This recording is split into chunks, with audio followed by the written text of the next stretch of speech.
जो अछूता हो कर्ज माफी से। तो ये सारी चीजें हैं जो अब कंफ्यूजन पैदा कर रही है। सरकार ने जो विधानसभा में जवाब दिया है उसे नकारा नहीं जा सकता, लेकिन अब सरकार की तरफ से ये बयान आना बाकी है कि आखिर ये दस्तावेज सही है। तो बीजेपी जो बयान देती आ रही है कि कर्ज माफी नहीं हुई, उन बयानों में कितनी सच्चाई है। बड़े कंफ्यूजन के हालात हैं अब इस वक्त में। कर्ज माफी अभी सबसे बड़ा सियासी मुद्दा बना हुआ है। उपचुनाव में बीजेपी इसे भुनाने की कोशिश कर रही है और उससे पहले सरकार खुद ही अगर बता दे कि कर्ज माफी हो गई है, पूरे 51 जिलों में हुई है और कई 23 लाख से ज्यादा इन किसानों की संख्या है, तो ये इसमें अब बड़ा अजीब लगता है कि आखिर सरकार बाहर कुछ कह रही है, विधानसभा के अंदर कुछ और क्यों कह रही है। उपचुनाव से पहले बड़ी ऑक्सीजन यहां पर कांग्रेस के लिए और बताने के लिए अब उनके पास हो गया है दस्तावेज, अगर ये सही है जिस तरीके से दावा किया जा रहा है और विधानसभा के अंदर प्रस्तुत किए गए हैं। देखिए, सरकार ने जो बातचीत की है, सरकार जो इन सवालों के जवाबों को देखें तो जयवर्धन सिंह ने सीधे सवाल किए थे कि आप प्रदेश भर के आंकड़े बता दें। आंकड़ों में मंत्री ने दस्तावेज सौंप दिए कि ये आंकड़े आप देख लीजिए। उन आंकड़ों में सारे 51 जिलों का जिक्र है, सभी 51 जिलों में कर्ज माफी हुई है। इसमें आंकड़ों में ये भी पता लग रहा है कि फेज 1 में कितने थे, फेज 2 में कितने थे, यानी 2 चरण खुद हो चुके हैं, सरकार भी स्वीकार कर रही है। और ऐसे में जब उपचुनाव में सारे मुद्दे उठा रहे हैं, बीजेपी के लोग ही उठा रहे हैं, तो ऐसे में बीजेपी सरकार ने आखिर किस मंशा के साथ में ये दे दिया।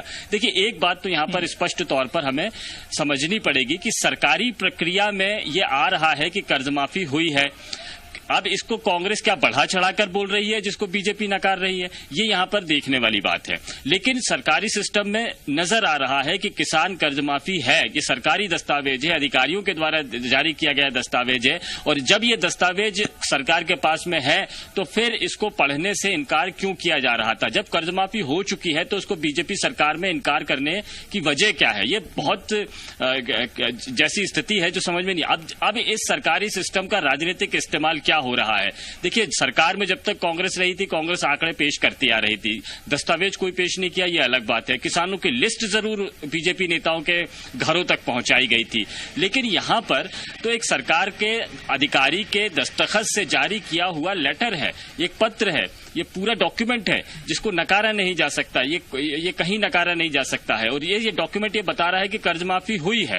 तो आखिर इसको बीजेपी क्यों किस बिना पर नकार रही है, किन सबूतों के आधार पर नकार रही है। और जाहिर बात की आपने बिल्कुल ठीक कहा कि उपचुनाव के पहले अगर सरकार खुद परोस कर कांग्रेस के हाथ में ये लेटर दे दे, ये दस्तावेज दे दे और जिसमें ये लिखा हो कि कर्ज माफी हुई है, तो ये जाहिर बात है कि कांग्रेस के लिए बहुत बड़ी ऑक्सीजन है। उपचुनाव में खुद सरकार को जवाब देने के लिए सरकार के द्वारा दिया गया ये लेटर है।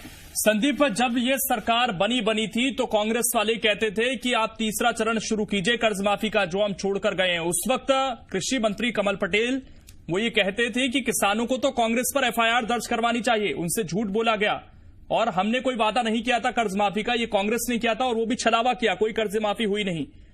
तो अब क्या सरकार पर दबाव नहीं पड़ेगा कि जो पहले से चल रहा था कर्ज माफी उसको आगे बढ़ाया जाए? कांग्रेस इस बात को उठा सकती है अब दोबारा से? देखिए, कांग्रेस ने ये इस मुद्दे को उठाया है और आप अगर विधानसभा में किया हुआ सवाल देखेंगे तो जयवर्धन सिंह ने पूछा है कि किसानों की कर्ज माफी के साथ में जो सरकार ने, कैबिनेट ने जो फैसला लिया था जिसमें बचे हुए किसानों की भी कर्ज माफी करने का फैसला है, उसको लेकर क्या कहना है। यहां पर लिखित जवाब में कमल पटेल ने कहा है कि इस बारे में शासन स्तर पर कोई प्रस्ताव लंबित नहीं है, यानी बीजेपी गवर्नमेंट में कर्ज माफी जैसी कोई चर्चा नहीं हो रही है। इससे कांग्रेस के कर्ज माफी के मुद्दे को बीजेपी में आगे बढ़ाया जाएगा, बीजेपी सरकार में आगे बढ़ाया जाएगा, ऐसा दिखाई नहीं देता है, ऐसा बिल्कुल संकेत नहीं है। लिखित जवाब में सरकार ये बात कर रही है, यानी बिल्कुल साफ है। और वैसे भी राजनीतिक तौर पर कोई किसी काम पर अगर कांग्रेस का ठप्पा लगा हो तो उस काम को आगे बीजेपी बिल्कुल नहीं बढ़ाएगी। ये इतिहास इसी तरह की बातें हमको बताता है और आगे भी इसी तरह के तजुर्बे होते रहे हैं। तो इसीलिए ये कहा जा सकता है कि कर्ज माफी आगे नहीं की जाएगी। और चूंकि बीजेपी सिरे से इस कर्ज माफी को नकारती है और तो इसीलिए आगे ये कर्ज माफी हो पाएगी ये कहना मुश्किल नहीं है। मुश्किल है ये कि आगे बीजेपी इस बात को आगे बढ़ा पाएगी। लेकिन कर्ज माफी हुई है, सरकारी सिस्टम में साफ है। चूंकि सरकारी सिस्टम में कर्ज माफी का जिक्र है, दस्तावेज है, इसीलिए विधानसभा में बीजेपी सरकार के मंत्रियों को विधानसभा में जानकारी देनी पड़ी है। संदीप, एक चीज और खास है कि ये कहा जा रहा है कि 27 तारीख के बाद कभी भी उपचुनाव की घोषणा हो सकती है, यानी कि 5-6 दिन के अंदर हो सकती है, ऐसी संभावनाएं हैं। अभी के माहौल को अगर हम समझें, जिस तरीके से 2 कृषि से जुड़े बिल केंद्र सरकार ने पास किए, उस पर किसानों के अंदर नाराजगी है, यानी कि किसानों का मुद्दा भी गरमाया हुआ है देश भर में और उसका असर मध्य प्रदेश में भी देखने को मिला है। और ऐसे वक्त में जब ये लिस्ट आ गई है, जब बीजेपी ये समझाने की कोशिश कर रही है कि हम किसान हितैषी हैं, तो कांग्रेस के लिए तो और बेहतर चीज हो जाती है कि हम एक योजना लेकर आए थे जो किसानों के हित में थी, उसे वर्तमान सरकार ने बंद कर दिया। हमने आपके हित का काम किया था, ये सरकार नहीं कर रही है, तो और बताने के लिए यहां पर कांग्रेस के लिए हो गई इन चीजें। और वैसे ही सचिन यादव जी, बहुत स्वागत है आपका जी मध्य प्रदेश छत्तीसगढ़ पर। सर, विधानसभा में सरकार ने जो आंकड़े पेश किए हैं, आप लोगों के लिए बहुत अच्छी खबर है, सरकार मान रही है कि कर्जा माफ हुआ है। सचिन यादव जी,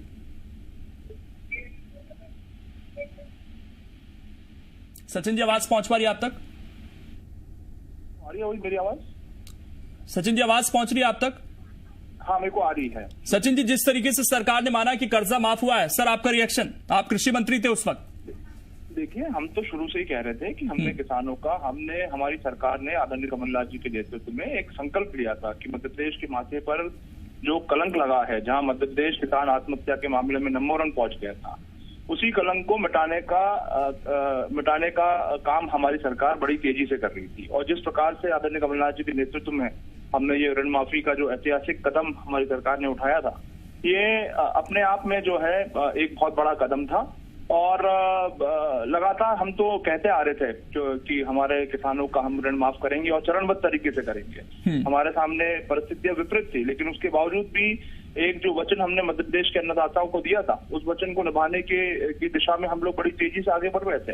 और सिर्फ किसान ही नहीं, इन किसानों के साथ साथ भारतीय जनता पार्टी के तमाम जो नेता हैं, उनके जो कार्यकर्ता हैं, उनके परिवार को ऋण हमने माफ किया। जब भारतीय जनता पार्टी ने ऋण माफी को लेकर के सवाल उठाया है, हमने हर बार मैं प्रमाण के उनके हर सवाल का जवाब देने का काम हमारी सरकार ने करा है।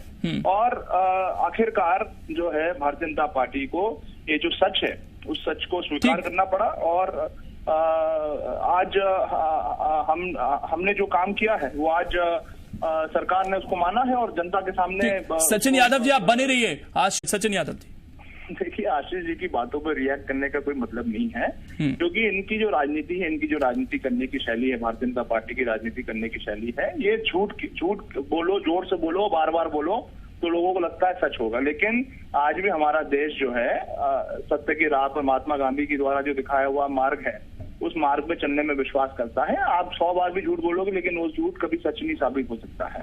और इसका ये हम नहीं कह रहे हैं, आपकी खुद की सरकार कह रही है, उनने खुद ने स्वीकार करा है। नहीं, अब उन्होंने मॉडिफाई कर दिया। अब वो ये कह रहे हैं कि 10 दिन का वादा था, कहां 10 दिन में पूरा हुआ, और 2 लाख तक का किसका कर्जा माफ हुआ, अब उसको थोड़ा मॉडिफाई कर दिया। ये मान रहे हैं कि कर्जा माफ हुआ लेकिन कम हुआ। आप आशीष जी को पूछिए, जाके आप ये सरकारी आंकड़े उठा करके देखें, और सरकारी आंकड़ों के अंदर उनको लाखों ऐसे किसान निकल जाएंगे जिनके 2 लाख तक के कर्ज माफ हुए हैं। हमने एनपीए में 2 लाख तक का कर्ज माफ करा है, चालू खाते में हम लोग 1 लाख तक का हम कर्ज माफ कर चुके थे, और जो 1 से 2 लाख तक का जिनके चालू खाते थे, उन किसान साथियों का 1 जून से हम उनके ऋण माफी करने का कार्यक्रम हमने शुरुआत करने जा रहे थे। लेकिन दुर्भाग्य रहा कि आज लोकतंत्र की हत्या हुई, और उस लोकतंत्र की हत्या के कारण हमारी सरकार जो ये ऐतिहासिक योजना को आगे बढ़ाने चाह रही थी, उसको आगे नहीं बढ़ा पाए। अगर ये इतने किसान हितैषी हैं, तो मैं इनसे पूछना चाहता हूं कि क्या आज इतने महीने हो गए, 6 महीने से ऊपर होने आ गए आपकी सरकार को, क्यों नहीं आपने आज तक जो है किसान की कर्ज माफी को आगे बढ़ाने का काम किया? क्यों नहीं आप उसके ऊपर अपना स्पष्टीकरण देते हैं? आप ये बताइए किसानों को कि आप किसान का कर्ज माफ करना चाहते हैं कि नहीं चाहते हैं? आप किसान हितैषी हैं कि नहीं है?